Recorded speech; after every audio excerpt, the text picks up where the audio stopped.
नमस्कार दोस्तों, वेलकम है आपका एक बार फिर से स्ट्रॉन्ग इलेक्ट्रिकल यूट्यूब चैनल पर। दोस्तों आज हम मोस्ट इम्पोर्टेंट एमसीक्यू आपके लिए लेकर आए हैं। वीडियो नंबर 13 है दोस्तों ये। इससे नंबर वीडियो जो 12 हैं वो पहले हो चुकी है। अगर आप यूपीपीसीएल TG2 का एग्ज़ाम देने जा रहे हैं तो ये 12 की 12 वीडियो आपके लिए मोस्ट सूटेबल रहने वाली है। अगर आप BARC ठीक है 12 की आप तैयारी कर रहे हैं तो ये भी वीडियो आपके लिए मोस्ट इंपॉर्टेंट, सभी कंपटीशन एग्जाम की तैयारी के लिए ये मोस्ट इंपॉर्टेंट वीडियो आपके लिए रहने वाली है। वीडियो को हम 3 तक जरूर वॉच करें। आपसे रिक्वेस्ट है कि वीडियो के डिस्क्रिप्शन में टेलीग्राम ग्रुप को लिंक मिल जाएगा, हमारे टेलीग्राम ग्रुप पर जाकर जरूर ज्वाइन हो जाइए। और दोस्तों वीडियो के डिस्क्रिप्शन में 120 MCQ की PDF है, उसको आप डाउनलोड करें। और अगर आप यूपीपीसीएल TG2 का एग्ज़ाम देने जा रहे हो तो ये मोस्ट सूटेबल आपके लिए रहेगी। और एक 450 की जो MCQ है उसको भी आप डाउनलोड कर लीजिएगा, ठीक है। तो चलिए दोस्तों आज के इस क्वेश्चन को शुरू करते हैं। वीडियो नंबर 13 है, मैंने आपको पहले बता दिया दोस्तों। वीडियो नंबर 12 है, जो 12 की 12 वीडियो है MCQ, उनको भी आप एक बार रिवाइज कर लें बड़ा बड़ा मोटा मोटा, तो आपका बड़ा बड़ा रिवीजन हो जाएगा। तो चलिए दोस्तों आज की इस वीडियो को शुरू करते हैं। क्वेश्चन नंबर 1 को ले लेते हैं। क्वेश्चन नंबर 1 कह रहा है कि वाट आवर दक्षता सदैव एम्पियर आवर दक्षता से कम होती है। या ये इस दूसरी तरह क्वेश्चन पूछ सकता है, क्या पूछ सकता है कि एम्पियर आवर दक्षता हमेशा जो वाट आवर दक्षता से अधिक होती है, क्यों? इसका रीजन पूछ रहा है। आपको सिंपल याद बात है कि AH का मान आवर जो एम्पियर आवर घंटा होती है वो वाट आवर घंटा से हमेशा ज़्यादा होती है, ठीक है। ये बात आपको कंडीशन आपको पता है। अब इसका रीजन पूछ रहा है कि वाट आवर जो दक्षता होती है वो एम्पियर आवर दक्षता से कम क्यों होती है। तो इसका रीजन दोस्तों मैं आपको बताना चाहूँगा कि डिस्चार्जिंग समय पोटेंशियल डिफरेंस आवेशन समय से कम हो जाता है। डिस्चार्जिंग समय का पोटेंशियल डिफरेंस आवेशन समय से ज़्यादा हो जाता है। डिस्चार्जिंग समय का पोटेंशियल डिफरेंस आवेशन समय के बराबर होता है, या डिस्चार्जिंग समय जो पोटेंशियल डिफरेंस है उस समय आवेशन समय शून्य के बराबर होता है। तो दोस्तों इसकी एक कंडीशन आपको याद रखनी है, condition number 1। Condition number 1 is right answer है किसका? ए नंबर, क्वेश्चन नंबर 1 का। क्वेश्चन नंबर 1 क्या है कि जो एम्पियर घंटा, ये दूसरा ऐसे भी ऑप्शन आ सकता है कि एम्पियर आवर घंटा दक्षता क्यों होती है। तो अपने को सेम ही ऑप्शन करना है। क्या करना है कि जो वाट आवर दक्षता होती है वो एम्पियर आवर दक्षता से कम होती है, ठीक है। कि डिस्चार्ज जो समय का जो पोटेंशियल डिफरेंस आवेशन समय होता है वो समय से कम होता है, इसीलिए जो एम्पियर आवर घंटा वो हमेशा ज़्यादा होती है। अब इसमें क्वेश्चन 2 बनते हैं दोस्तों। एक आपको पता है लेड एसिड सेल, ठीक है। क्या बनता है? Lead acid cell. I hope आपको समझ में आ गया होगा। लेड एसिड सेल होता है, आपको पता है उसकी जो एम्पियर आवर दक्षता वो ज़्यादा होती है, ठीक है। 90 से 95% लगभग मानी जाती है। कितनी मानी जाती है? 90%। और फिर वाट आवर दक्षता कितनी मानी जाती है? 80 से 85% इसकी दक्षता मानी जाती है, ठीक है। आई होप इतना आपको समझ में आ गया होगा। तो वीडियो को डीपली से डीपली समझाने की कोशिश करूंगा जो क्वेश्चन है उसमें। तो चलिए दोस्तों 2 नंबर क्वेश्चन की, एक सेल की जो कैपेसिटी है, कैपेसिटी ये बात कर रहा है दक्षता की, ठीक है। सेल है दोस्तों, ना कि कोई कैपेसिटर है ना। एक सेल की जो कैपेसिटी है निम्न बिंदुओं पर निर्भर करती है। कैपेसिटी में दक्षता किस बात पर निर्भर करती है? पहला ऑप्शन कह रहा है कि बैटरी की डिस्चार्जिंग रेट बढ़ाने के साथ साथ कैपेसिटी कम हो जाती है। देखते हैं, कोई बात नहीं।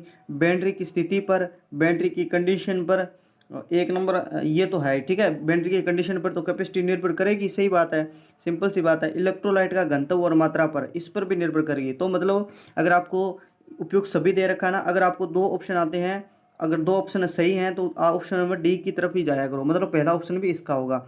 तो दोस्तों ये मैं आपको बता दूं, एक बात ये, 2 बात, 3 बात, और चौथी बात होती है तापक्रम पर। जो बैटरी की जो सॉरी दोस्तों, सेल की जो कैपेसिटी होती है वो तापक्रम पर भी निर्भर करती है, ठीक है। और एक और बात होती है 5 नंबर, एक सेल में लगी प्लेट, ठीक है। सेल में लगी प्लेटों की संख्या, ठीक है, इस बात पर भी निर्भर करती है। एक तो प्लेटों की संख्या, दूसरी साइज पर, ठीक है। साइज पर ये लिख लेना कौन सी। एक सेल की कैपेसिटी किन बात पर निर्भर करती है? एक तो बैटरी की डिस्चार्जिंग रेट बढ़ने के साथ जो कैपेसिटी होती है वो कम हो जाती है, ठीक है, मतलब डिस्चार्जिंग रेट पर निर्भर करती है, ठीक है। डिस्चार्जिंग रेट पर, बैटरी की कंडीशन पर, ठीक है, इलेक्ट्रोलाइट का घनत्व और मात्रा पर, एक तापक्रम पर, एक प्लेटों की साइज पर तथा प्लेटों की संख्या पर, ठीक है। इन इन तो उपयुक्त सभी कर देंगे। राइट आंसर क्या हो जाएगा? D number option is right answer हो जाएगा, ठीक है। चलते हैं क्वेश्चन नंबर 3 की तरफ। क्वेश्चन नंबर 3 कह रहा है, क्वेश्चन नंबर 3 ये कह रहा है कि यदि एक DC मोटर में लोड करंट, क्या है? लोड करंट है बढ़ने के साथ ब्रश के पारित मतलब पार, ठीक है, पारित वोल्टेज ड्रॉप पर क्या प्रभाव पड़ेगा? क्या है? लोड करंट बढ़ा दिया अपने डीसी मोटर के अंदर। क्या है? डीसी मोटर के अंदर अपने क्या है? लोड करंट बढ़ा दी, तो ब्रश के पारित वोल्टेज ड्रॉप क्या प्रभाव पड़ेगा? बढ़ेगी, घटेगी, 2 गुना होगी, 4 गुना हो जाएगी? तो दोस्तों सिंपल सी बात ये अपने को याद रखनी है। पहले ब्रश की अपनी चर्चा समझ लेते हैं। ब्रश दोस्तों क्या होता है? क्या होता है दोस्तों? क्या ये मैंने सही लिखा है? ब्रश पीटीसी होता है? पीटीसी होता है क्या दोस्तों? तो ब्रश दोस्तों पीटीसी ना होता है, ना ही जेडटीसी होता है। ब्रश होता है एनटीसी। एनटीसी का नेगेटिव टेम्परेचर कोफिशिएंट, ठीक है, ऋणात्मक ताप गुणांक। इसमें इसका मतलब क्या है कि जिससे ही टेम्परेचर बढ़ा, रेजिस्टेंस का मान घटने लग जाता है, ठीक है। इसलिए ही ब्रश किस किस धातु के बनाए जाते हैं दोस्तों? कार्बन, ठीक है, कार्बन या ग्रेफाइट के बनाए जाते हैं। क्योंकि यहाँ पर जो पहले ही चिंगारी उत्पन्न हो रही है, ब्रश टेम्परेचर तो कितना हाई होगा दोस्तों, क्योंकि चीज़ें रोटेट कर रही होती है, कम्यूटेटर के ऊपर लगा होता है, चीज़ें रोटेट कर रही थी, तो इसका जो टेम्परेचर है वो ऑटोमेटिक से गर्म होने लग जाता है। इसीलिए ये एनटीसी प्रयोग होना, जिससे कि रेजिस्टेंस कम से कम रहे, ठीक है। एनटीसी धातु का ये लगाया जाता है। आई होप इतना इसका जो कार्य होता है दोस्तों, मेन इसका जो मुख्य कार्य है, किसका? ब्रश का मुख्य कार्य है कम्यूटेटर से क्या क्या करता है? करंट को, जो धारा होती है उसको क्या करता है? जो कम्यूटेटर पर ये से लगा होता है, ठीक है, ये कम्यूटेटर है, यहाँ पे ब्रश लगता है, तो ये घूमता है, तो ये क्या करता है? कम्यूटेटर से क्या करता है? धारा को एकत्रित करता है, ठीक है। सिंपल से बात रखना कि कम्यूटेटर से धारा को एकत्रित करता है। अब देखो दोस्तों, अब इसमें ब्रश एक तो मोटर के अंदर लगे होते हैं, एक लगे होते हैं डीसी जनरेटर के अंदर। डीसी जनरेटर के अंदर जनरेटर और जनरेटर और डीसी मोटर की बात कर रहे हैं, तो मोटर में इसका अलग कार्य होगा, जनरेटर में इसका अलग कार्य होगा। मोटर में क्या करता है दोस्तों? ये क्या करता है? आउटपुट डीसी, जो आउटपुट डीसी है, ठीक है, आउटपुट डीसी है, उसको कलेक्ट करके आर्मेचर तक पहुंचाता है। ये क्या करता है? आउटपुट डीसी को आर्मेचर तक पहुंचाता है डीसी मोटर में। वही उल्टा हो जाएगा किसका? जनरेटर के अंदर धारा को एकत्रित कर आउटपुट देता है ये, ठीक है, धारा को वहां से एकत्रित किया और ये क्या अपने को आउटपुट देता है, ब्रश के जरिए अपने को क्या मिल जाती है? आउटपुट। और यहाँ पे ये आर्मेचर को इनपुट दे देता है, ठीक है। आउटपुट डीसी होती है जो आर्मेचर को इनपुट दे देता है डीसी मोटर के अंदर। इतना समझ में आया? और इसका दोस्तों आकार पूछा गया है, ब्रश का आकार होता है वो क्या होता है दोस्तों? टैपरिंग होता है। टैपरिंग लिख सकते हैं अपने, टैपरिंग या आयताकार, ये तो मैंने कई बार बताया है, आयताकार और टैपरिंग इसका आकार होता है, ठीक है। आई होप इतना समझ में आ गया होगा। और जो इसके ये जो क्वेश्चन पूछ रहा है, इस पर जो वोल्टेज ड्रॉप पर इफेक्ट पड़ेगा वो क्या बढ़ने लग जाएगी, ठीक है। लोड करंट जैसे ही बढ़ी तो ब्रश पे जो पारित वोल्टेज ड्रॉप है वो बढ़ने लग जाएगी, ठीक है। तो लोड करंट को अपने डीसी मोटर के अंदर कम से कम रखना चाहिए, जिससे कि वोल्टेज ड्रॉप है वो क्या हो। देखो ये क्वेश्चन मैंने लाने को उद्देश्य क्या है कि दोस्तों अपने को क्या करते हैं? बड़ी बड़ी चीज़ें पढ़ लेते हैं, जो बारीकली चीज़ें अपने आईटी के अंदर पढ़ी होती है उसको अपने भूल जाते हैं, ठीक है। तो देखो क्या कह रहा है, तो ये क्वेश्चन नंबर 4 कह रहा है कि निम्न में से सकारात्मक चिन्ह का उदाहरण है। क्या है? निम्न में से सकारात्मक चिन्ह का उदाहरण है? आग न जलना, टोपी, दस्ताने, चश्मा, सावधान, विद्युत आघात का भय, धूम्रपान नहीं करना, ठीक है। तो ये बात कर रहा है सकारात्मक चिन्ह। सकारात्मक चिन्ह की मैं और बात कर लेता हूँ। इस चिन्ह को बोलते हैं अपने आवश्यक चिन्ह। क्या बोलते हैं? आवश्यक चिन्ह, या बोलते हैं अनिवार्य संकेत, ठीक है। इतना समझ में आ गया? इसका नाम है सकारात्मक चिन्ह या आवश्यक चिन्ह, अनिवार्य चिन्ह। इस चिन्ह का अर्थ क्या होता है दोस्तों? अर्थ बता रहा हूँ मैं। और सकारात्मक चिन्ह का अर्थ होता है कि अपने को क्या करना चाहिए, ठीक है, क्या करना चाहिए, या अपने को ऐसा करना चाहिए। आवश्यक है ना, मतलब ऐसा करना चाहिए। अर्थ से उदाहरण पता लग जाएगा ना। अर्थ क्या है? ऐसा करना चाहिए या क्या करना चाहिए। तो क्या है? टोपी, दस्ताने या चश्मा। अपने को ग्लव्स पहनने चाहिए, कहीं विद्युत सप्लाई पर अपने काम करें तो दस्ताने, ग्लव्स और चश्मा, आंखों की सुरक्षा के लिए चश्मा पहनना चाहिए, ठीक है। ऐसा करना चाहिए, मतलब ये अपने को यूज करने चाहिए। ये ही इसके सकारात्मक चिन्ह के उदाहरण हैं। और इस सकारात्मक चिन्ह जो आवश्यक चिन्ह होता है, एक है नीली पृष्ठभूमि पर क्या प्रदक्षिण वो कौन से कलर का बनाते हैं? सफ़ेद कलर का। आई होप आपको समझ में आ गया। ये तो छोटी छोटी बातें हैं। और आग न जलना और धूम्रपान न करना, नहीं करना, ये सभी किसके एग्जाम्पल होते हैं दोस्तों? निषेधात्मक के, ठीक है। अपने को मना कर रहा है साफ साफ, धूम्रपान नहीं करना। और इसकी आयता का गोल जो आकृति होती है वो गोलाकार होती है। पृष्ठभूमि कौन से कलर की होती है दोस्तों? सफ़ेद की, ठीक है। आई होप समझ में आ गया, सफ़ेद। एक बार दोबारा मोटा मोटा रिवीजन करा रहा हूँ। और चिन्ह का रंग कौन सा होता है दोस्तों? काला होता है, ठीक है। और सी नंबर ऑप्शन बच गया सावधान, विद्युत का आघात भय है। ये अपने को चेतावनी कर रहा है, ठीक है। क्या कर रहा है? अपने को चेतावनी करता है। मतलब कहीं पे लिखा है ऐसे डेंजर लिखा है, DANGER लाल कलर के अंदर, और बीच में क्रॉस डाला हुआ है, मतलब ये 11 kV की वोल्ट है, ये डेंजर है, ये इतनी चेतावनी दे रहा है, ठीक है। सावधानी अपने को कर रहा है। तो इसका जो पृष्ठभूमि होती है दोस्तों पीले रंग की होती है, ठीक है।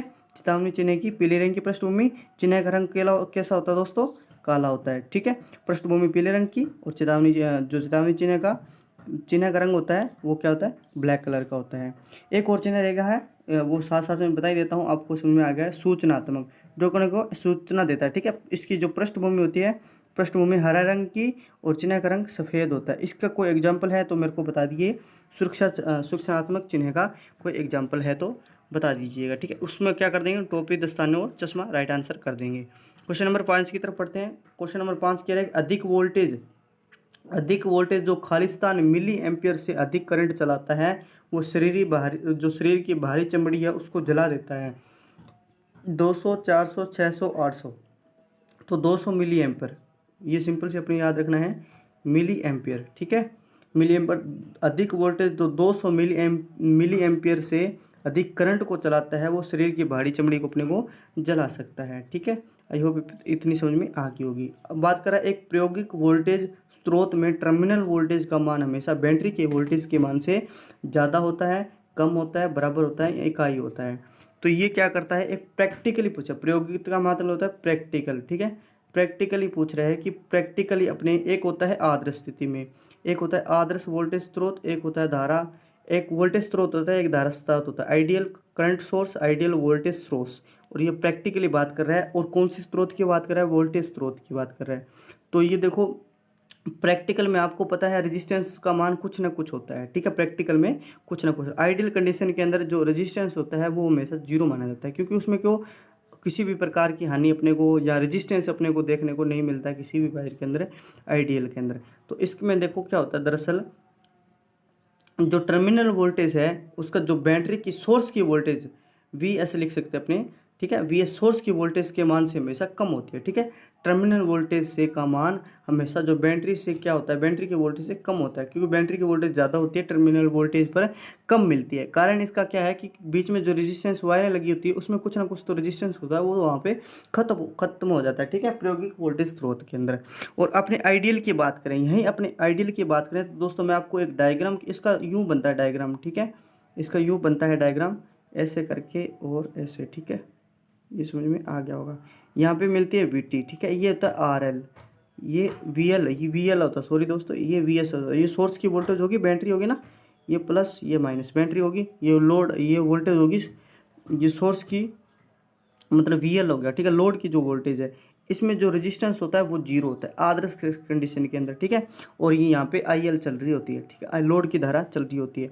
तो उस समय एक क्वेश्चन और बनता है आपसे अपने से, कौन सा बनता है, एक तो रेजिस्टेंस पूछता है, तो आदर्श कंडीशन के अंदर आइडियल, ठीक है, आइडियल कंडीशन के अंदर जो रेजिस्टेंस होता है वो जीरो होता है आदर्श वोल्टमीटर के अंदर, ठीक है। और अपने बात करें जो वोल्टेज होती है, फिर वो वोल्टेज क्या होती है, ये जो टर्मिनल इसकी जो सोर्स की वोल्टेज है वो सीधा डायरेक्ट इस पर मिलती है, क्यों, रेजिस्टेंस का मान जीरो है, डायरेक्ट क्या मिलती है। इस समय जो कंडीशन के अंदर जो कंडीशन लागू होती है वो क्या होती है, वी एल बराबर होती है वी, एक नंबर कंडीशन ये और एक दो नंबर कंडीशन ये वाली, ये पहले वाली याद रख लो, दो नंबर रख लो ना, पहले वाली ऑटोमेटिक याद हो जाएगी। कैसे कि रेजिस्टेंस का मान जीरो होता है, कुछ किसी भी प्रकार का विरोध नहीं हो रहा है, तो वोल्टेज जो सोर्स वोल्टेज उत्पन्न कर रहा है वो सीधी अपने टर्मिनल वोल्टेज पे मिलेगी।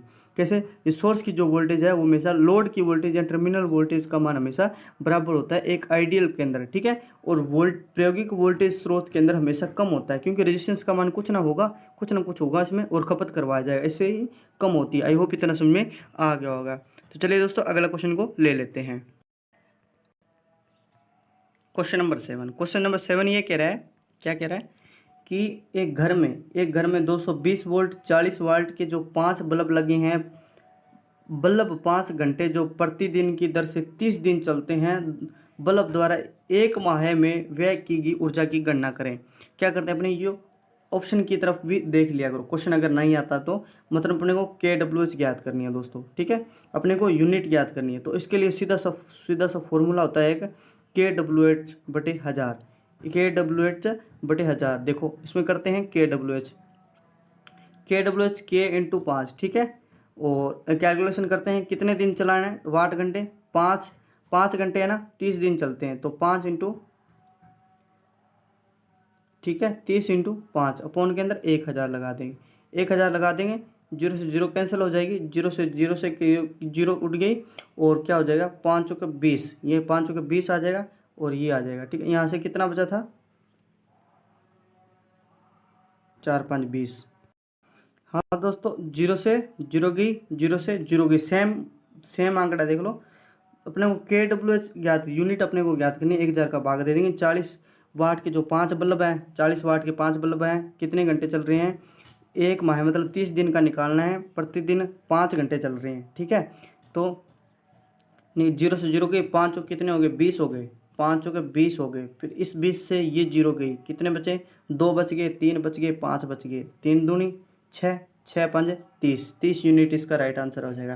क्वेश्चन इतना ही नहीं पूछा जाता दोस्तों एग्जाम के अंदर, क्वेश्चन यहाँ तक व्यय, एक महीने के अंदर व्यय की गई ऊर्जा, ठीक है, मतलब अपने को 30 यूनिट आ गई। अब अपने को खर्चा और पूछ लेते हैं, मतलब क्या पूछ लेते हैं कि 1.5 यूनिट जो 1.5 रुपये हैं वो प्रति यूनिट के हैं। ठीक है, प्रति यूनिट के हैं, तो अब खर्चा बताइए कितना होगा, खर्चा बताइए। कई बार बल्ब का अलग पूछ लेता है खर्चा, टीवी का खर्चा अलग पूछ लेता है, कई बार दोनों के खर्चे अलग है, अपने को जोड़ के बता देते कि दोनों का खर्चा कितना जाए एक माह के अंदर। फिर अपने को क्या करते हैं, पहले यूनिट निकालते हैं दोस्तों, यूनिट के सारे अपने को पहले एक एक एक माह का निकाल लेते हैं, साल का पूछा तो फिर क्या करते हैं, अपने कैलकुलेशन करके सब कुछ निकाल लेते हैं। इतना आपको, अगर आप कंपटीशन की तैयारी करें तो इतना डीपली समझाने की कोई जरूरत नहीं, आवश्यकता नहीं है आपको।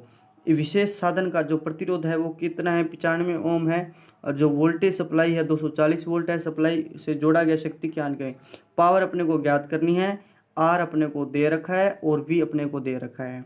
तो पावर ज्ञात करने के लिए कौन सा फॉर्मूला लगाओगे दोस्तों, पावर ज्ञात करने के लिए आपको 3 फॉर्मूले हमेशा याद रखने ही होंगे। कौन से, पावर का क्वेश्चन एग्जाम के अंदर मोस्टली पूछा जाता है, V²/R, एक वाला ये फॉर्मूला जो इस सूत्र के अंदर लगेगा। ठीक है, इस सवाल के अंदर लगने वाला है। और उसके बाद देखो एक होता है P=I²R, ये तो रट्टी लेना दोस्तों, और P बराबर कौन सा होता है, VI। ये 3 फॉर्मूले आपके लिए मोस्ट इंपॉर्टेंट है, अगर ये आपको नहीं याद है ना तो आपको IT के अंदर कुछ भी याद नहीं है। ठीक है, तो V²/R लगा देंगे, V² कैलकुलेशन कर लेना आप, मैं आपको लिख के दे देता हूँ। V² वोल्टेज कितनी है, 240, V²/R कितना है, 95, कैलकुलेशन करेंगे तो राइट आंसर आएगा 0.06, 606.3 वाट, इसका राइट आंसर आ जाएगा। ठीक है, आप कैलकुलेशन करके ज़रूर बताना, कमेंट करना। और क्वेश्चन नंबर 9 क्या कह रहा है, क्वेश्चन नंबर 9 कह रहा है कि एक भूमिगत केबल के निर्माण के दौरान धात्विक सतह का प्रयोग करने का उद्देश्य है। धात्विक सतह, ये दोस्तों बोल रहे हैं, अभी देख लो, अभी धात्विक सतह केबल निर्माण, भूमिगत केबल, मेटालिक आ गया ना समझ में, एक शब्द बोलते हैं मेटालिक शीथ। मेटालिक शीथ धात्विक सतह का प्रयोग करने का उद्देश्य क्या है, केबल को यांत्रिक क्षति से बचाना, केबल को घर्षण चोट से खरोंच से बचाना, केबल में नमी प्रवेश को रोकना, केबल की कठोरता में वृद्धि, केबल की कठोरता में वृद्धि। तो दोस्तों केबल की जो यांत्रिक क्षति से जो बचाता है वो दोस्तों बचाता है आर्मरिंग। ठीक है, क्या बताता है, आर्मरिंग। और केबल को जो घर्षण या चोट या खरोंच से जो बचाता है दोस्तों, वो कौन सा बताता है इसमें, दरअसल इसमें आपको याद है ना ये वाला, किस सिम बास, इस तरीके से कर रहा हूँ मैं। ये सबसे पहले कोर होती है, फिर इंसुलेशन, फिर मेटालिक शीथ जो कि धात्विक शीथ के पूछे जाते हैं, फिर बेडिंग, फिर आर्मरिंग, सबसे लास्ट भाग होता है सर्विंग। एक भूमिगत केबल के अंदर 7 परतें अपने लगभग होती है, 3 और 3 6, सॉरी 6 परतें इसके अंदर होती है। क्या होती है 6 परतें, आपको पता है ना, सिम बास। ठीक है, ये पता है आपको।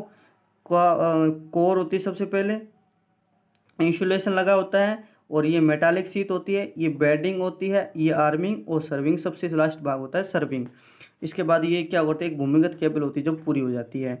तो इसके मेटालिक शीट के बारे में पूछा है, इसका जो वर्क होता है वो ये क्या करती है, एक शीशे से निर्मित होती है। अब शीशे से निर्मित होती है तो क्या कर देता है, केबल में जो नमी होती है बिल्कुल 1% भी जाने नहीं देती। शीशा कुछ जाने देता है कि सर, शीशा तो आपको पता है हवा भी रोक लेता है, ये तो पानी है दोस्तों, हवा को भी रोक लेता है, नमी को रोकने के लिए मेटालिक शीट का प्रयोग में लेते हैं। और क्रोंच के लिए किस करते हैं, बेडिंग का उपयोग करते हैं। और आर्मिंग का धातु कठोर पे बनाने में भी आर्मिंग लगाते हैं, और क्षति से बचाने के लिए भी इसका उपयोग में लेते हैं। आई होप में समझ में आ गया होगा। क्वेश्चन नंबर 10 ये कह रहा है, क्या कह रहा है कि एक ट्रांसड्यूसर एक उपकरण है जो सेल्फ जनरेटिंग है, भौतिक मात्रा को पहचान कर सेंस करता है, इलेक्ट्रॉनिक्स उपयोगों का प्रयोग होता है, उपयोग सभी। तो दोस्तों एक ट्रांजिस्टर होता है जो एक इलेक्ट्रॉनिक्स उपकरणों में प्रयोग होता है, एक डिवाइस होती है जो कहाँ उपयोग में लेते हैं। इतना डीपली अपने जाने के लिए नहीं है, बस इतना याद रख लो, ट्रांजिस्टर होता है जो इलेक्ट्रॉनिक्स उपकरणों में अपने यूज में ले लेते हैं। देखो एक विद्युत प्रेरण पर कार्य करने वाली युक्ति जो जो शक्ति परिवर्तन किए बिना कार्य करती है तथा विभव के स्तर को चरणबद्ध या अधिक कर सकती है कहलाती है जनित्र, साइक्लो कनेक्टर, प्रेरणामीटर, डीसी मोटर। तो क्या करते हैं, उसको क्या बोलते हैं, ट्रांसफार्मर बोलते हैं।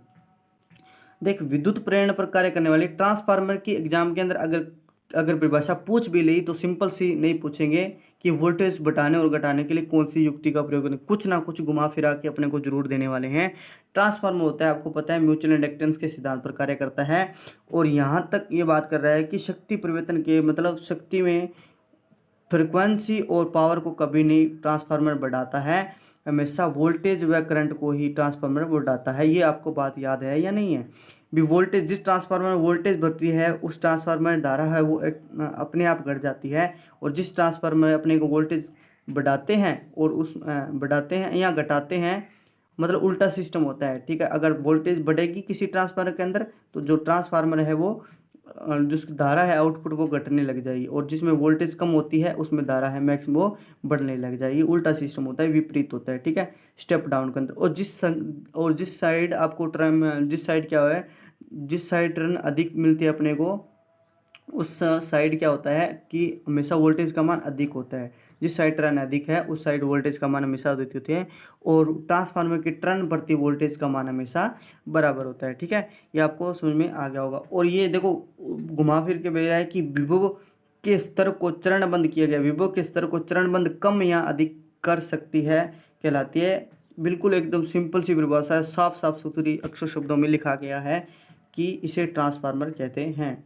ठीक है, और देखो गली कह रहा है, गली को प्रभावित करने के लिए निम्न में से कौन सा ट्रांसफार्मर उपयोग में लिया जाता है। एचआर द्वारा ट्रांसफर करना, ज़्यादा टाइम देने की जरूरत नहीं है क्योंकि ऐसे सवाल एग्जाम के अंदर नहीं आते हैं, ये डाल दिया टेक्निकल टीम ने किसी इशू की वजह से।